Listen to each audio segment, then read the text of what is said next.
એવું કંઈક ને કંઈક એવું લાગી રહ્યું છે કે આજે જે હેતુ માટે મેં આમ આદમી પાર્ટી જોઈન કરી હતી, અલગ અલગ પદ માટે સંગઠનમાં મેં કામ કર્યું હતું,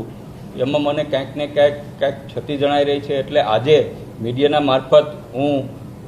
હાલ અત્યારે મારી પાસે વિધાનસભાના આમ આદમી પાર્ટીના દંડક તરીકેની એક જવાબદારી ચાલુ છે, એમાંથી હું રાજીનામું આપું છું. હાલ અત્યારે રાષ્ટ્રીય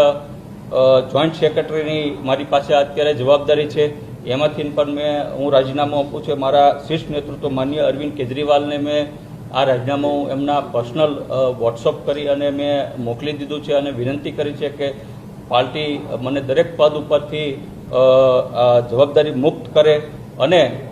મારી જગ્યાએ સારા કોઈ વ્યક્તિ જે સંગઠનનું કામ કરી શકે, જે